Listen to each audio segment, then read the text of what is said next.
Welcome back, friends and learners. I hope you are enjoying this course on selection and integration of technology in educational processes. In the last video, we have extensively discussed about, in the last couple of videos, in fact, about the open education resources. In this video, we will be talking about the intellectual property right, IPR, and Creative Commons license. In couple of videos, I was saying that we will be discussing Creative Commons license in the coming videos. So this video lecture is specifically will be focusing on Creative Commons license. We will also touch upon the IPR. Why this is important? Because as you are aware, open education resources will always have an open license, and the most popular license is the Creative Commons license. So we will see what this license is about, and we will also see what are the different types of Creative Commons license. IPR is also something connected with the licenses or copyrights. So we will also discuss IPR. So let us start with intellectual property. We are very much aware about the different creations, like say for example any graphic or any artwork which I develop, or if I develop any audio program or video program, or if I am developing any simulation or virtual reality, definitely my mind will work and I get these ideas by thinking. So if you develop any such materials, it can be not only digital, it can be digital also. Drawing an art, drawing a picture. So this is not digital. We make use of the colors, papers and other materials required for that. So even then I am applying my mind. So intellectual property is such creations, the creations of the mind, such as inventions, literary and artistic works, designs and symbols, names and images used in commerce. So it can be anything like invention, artistic work, design, symbol, names, even creating a new name is also an intellectual property. So this is the definition of World Intellectual Property Organization, and they are saying intellectual property is the creation of the mind. We can also say intellectual property is an umbrella term which covers all the materials created by the mind, otherwise called intangible property. So friends, very clear, creations of the mind. Now coming to the different types of intellectual property. I had already given a hint that it can be industrial designs for commercial purposes, it can be digital resources, or it can be any literary work like writing a poem, writing a novel, any art form, drama, composing a song, any such literary works also. So if you talk about the types of intellectual property, there are two: industrial property and copyright. Let us see what is industrial property. This includes all the industrial related assets. So it is something which is related to the industry, such as patents for inventions, trademarks, service marks, commercial names and designations, industrial designs, geographical indications. Say for example, if you have seen the trademark or the emblem of Sony TV, they have a special kind of a trademark, or any jewelry, they make use of some trademarks. So that is also the creation of the mind. So all such industrial related assets and materials are industrial properties. So this is one of the categories of intellectual property. Let me repeat, industrial property is one of the types of intellectual property. Intellectual properties are nothing but they are the creations of mind. The next is copyright, which includes all forms of literary creations like poem, play, film, dance, song, painting, picture, photograph, music. It can be anything, maybe digital or non-digital, that way also. So there are such creations like poem, even a play, drama, a complete film. It can be any dance form, it can be anything that way. And if someone is creating such intellectual property, this is where we started with intellectual property. It includes industrial property and copyright. And if anyone is creating such songs, films, drama or something like, they have all the right to protect that. So this will help others to know what kind of reuse is allowed with such material. Say for example, a song. You might have also heard about the copyright issues regarding songs. Somebody might have created that poem or song this cannot be used by other people without taking their permission, because there are many reasons behind that.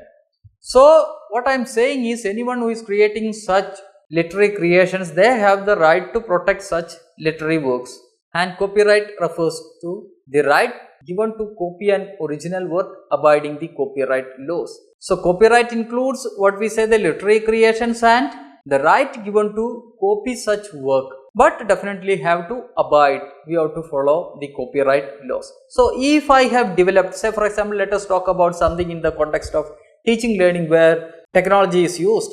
So as a teacher, I am developing a video program. Again, it's my right to protect that work, or it's my right how others should use my video program.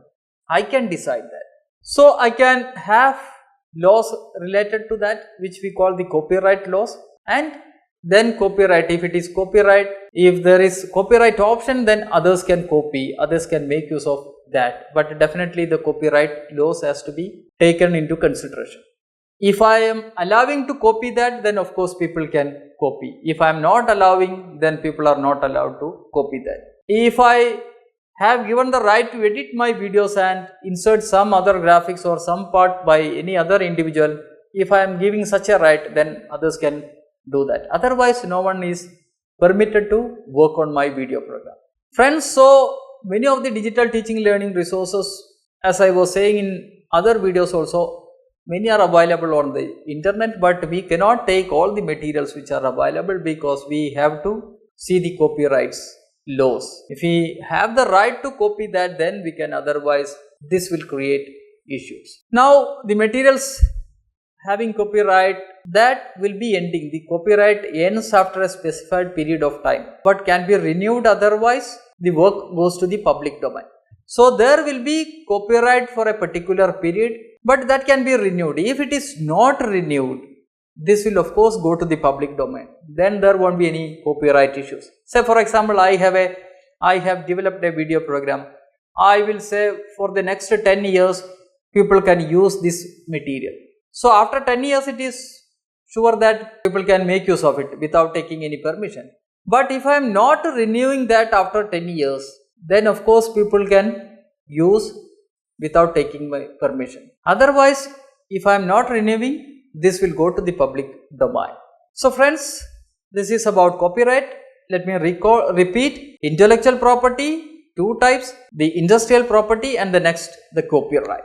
And then we have the intellectual property rights. So in general, we can say the industrial property and copyright both are intellectual property, and to protect such properties or work, we have intellectual property right. So these are nothing but their collection of rights that includes copyright and intellectual property, and this is the legal right provided to the creators of the patents, trademarks or copyrighted works to protect their creation abiding the law.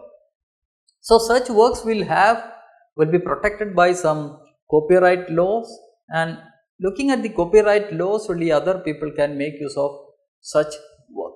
Otherwise, definitely this will create issues. So in the context of teaching learning process, if I am copying any audio program which is available in the internet without looking the copyright, this will create issue. So as a teacher, we have no freedom that way to select all the materials. We have to definitely look at the copyright part of the digital teaching learning resources available on the internet. So friends, now let us see open licenses.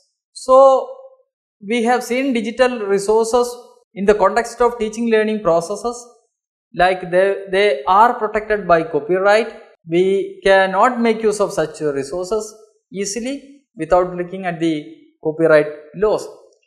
But there are digital resources which have open license, and this is what we were discussing in the previous videos, that in open education resources we will see the open licenses. So such resources which have an open license, by that I mean this can be taken without permission also, but we have to definitely give credit to the creator. And what is open license? We will also talk about that. The creator of the copyright or holder of the OER grants Others permission to use, adapt, modify, share, remix and distribute his educational resources. The creator or the copyright holder of the OER. Say for example, I am a teacher, I have developed a video program and I have given the permission to use, adapt, modify, share, remix and distribute my video program. This is done through attaching the open license. So if I attach that open license, anyone who is using this video program, they can use that, adapt that, modify that, share that, remix that, they can even distribute and they can make, sometimes they can use it for commercial purposes also. So what is the most popular license used? That is nothing but the Creative Commons license. So in open licenses, so in all OERs, open educational resources, you will see this CC, which is nothing but Creative Commons. We are going to see that how it will look like. Why this is popular? Because they are internationally recognized, standardized and well established. This organization is very popular, that way the Creative Commons, they are internationally recognized. So if I am developing any OER, I can definitely go with the Creative Commons license. I can use that license and can be attached in my digital teaching learning resource. Now friends, we will see the different symbols in Creative Commons license. See, if you are seeing any Creative Commons license, the open license, you will see these symbols which you are seeing in the slide. On the left side, there is a circle, then a human image of an individual is seen. This is nothing but this is attribution. This symbol is the attribution. BY. You can see in open license written BY. BY in capital letters. So if you see that, you can understand that this is attribution, which represents that if you use others' work, content, material, you need to give credit to or acknowledge the owner. So if you are seeing any open education resources with this symbol, the BY symbol, then you have to definitely give credit to that creator. Say for example, I have developed a video program and I have attached this symbol in my video program, and if somebody else is using that video program, they have to mention that this is created by so and so person, otherwise he will be in trouble. So this is one symbol. The second symbol, you can see a circle, then an arrow mark. This symbol is nothing but share alike. What does it represent? It says that you let others distribute, display, perform and modify your work as long as they distribute the work and any modified work on the same types. So if you see this symbol, again let us make it more simpler by giving this example. I have developed a video program, I am attaching this symbol, this share alike. Then if somebody is using that video program and making some changes in the video program, and when they publish it, they have to give the same license. They cannot use any other license, even though they have modified the work, but they have used my material which was having this symbol. So the material they develop also have to carry the same license, this symbol. The next is no derivatives, ND, which represents you let others copy, distribute, display and perform only original copies of your work. Let me give the example. My video program, I have developed a video program, somebody else is using that. They don't have the permission to make any changes in that video program.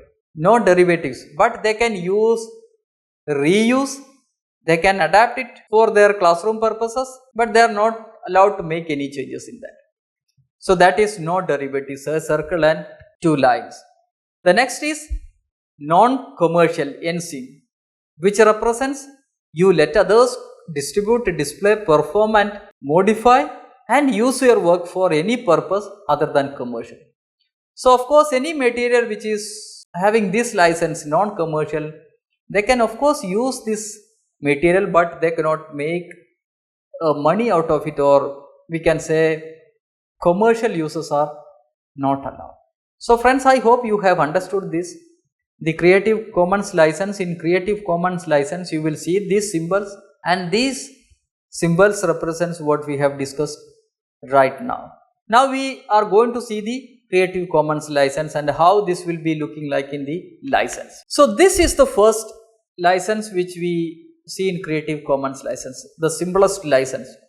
I was saying you will see the CC, the words CC, the letters CC, a circle and two C's. So in every Creative Commons license you will see CC, this circle and CC, which means that this is Creative Commons license. The next is BY. So this is CC BY, we call it as CC BY or attribution. And what does this represent? This license let others distribute, remix, tweak and build upon your work even commercially. So friends, if you see any digital learning resources with this license, of course people can use this material, they can distribute it, remix it, whatever possible can be done. Even they can use this material for commercial purposes. So this is the license which gives maximum freedom to the audience or whoever is using this material. The next is attribution share alike, CC by SA. This is how you will see the license, attribution share alike. The first is CC, then BY, SA. This license lets others remix, tweak and build upon your work even for commercial purposes as long as they give credit to you and license their new creations under the identical terms. So if you see any of these license, if you see this license in any digital teaching learning resources, whatever was possible in the previous license, CC BY, all those are possible here. Commercial purposes also we can use, but when they share this, they have to use the same license. So this is attribution share alike. The third is attribution no derivatives, CC by ND. Again, this license allows for redistribution, commercial and non-commercial, as long as it is passed along unchanged and in whole. So again, all those are possible, but you cannot make any changes. This can be used for commercial purposes also, non-commercial also we can use, non-commercial purposes also it can be used. Only thing is that we cannot modify the work, then that's why it is no derivatives, attribution no derivatives, CC by ND. The next is CC by NC. We cannot use it for commercial purposes. This is banned. This license let others remix, tweak and build upon your work non-commercial, and although their new work must also acknowledge you and be non-commercial. So friends, this giving credit is all there in the all open licenses. When you see an digital teaching learning resources with open licenses, definitely they have to give credit. The next is CC by NC share alike. This license let others remix, tweak, build upon your work non-commercially as long as they give credit to you and attach the license to their new creations under the identical terms. They can edit that, they can remix it, everything is possible, but they cannot use it for non-commercial purpose. And if they are sharing, the same license has to be used with the shared materials. If they are making any changes in the material and if they are sharing to the public, then of course this same license has to be attached to that. This is the last one, attribution non-commercial, no derivatives, which is the complex, I would say, which is restricting in a big way the use. But of course this license allow others to download your work and share them with others as long as they give credit to you, but they cannot change them in any way or use them commercially. So this cannot be, you can use all those possibilities like editing, you can use all those possibilities like this can be shared with others, but you cannot use it for commercial purposes and you cannot make any changes in that. So friends, this is the most restrictive kind of license. The first one, CC BY, is the most open license. This is, curtailing many freedom that way. You can use it definitely, but non-commercial purposes and without making any changes on the material, digital teaching learning resource. So this is a graphic which shows the freedom. So the one which you are seeing on the left side, which is least restrictive, say for example, if you are seeing something like public domain, you can see on the left side public domain. So this can be used, anyone can use even without taking the permission. And then comes CC BY, then all those licenses that we have discussed, and at the right end you are seeing CC BY NC ND, which is the most restrictive license. So you cannot make much changes on such materials, you cannot use it for non-commercial, or you cannot use it for commercial purposes also. And you will also see something like a circle and a scene in the inside it, which is nothing but they are all rights reserved. So if you see any symbol like that, all rights are reserved. So you cannot use such materials. You cannot use such materials without taking their permissions. So the one which you are seeing on the left side, public domain, this is the least restrictive one. You can take it even without permission. On the right side, as you move to the right side, the restriction keeps on increasing. And the one which you see like all rights reserved, this is the most restrictive kind of licenses. So friends, this is about the Creative Commons licenses. I hope you have understood the various licenses which are under the Creative Commons. So with this, I am winding up today's video lecture. Today we have discussed about the IPR, intellectual property right. Then we have extensively talked about the various licenses, the Creative Commons open licenses. I hope you have understood the concepts that we have discussed today. Thank you for listening this lecture.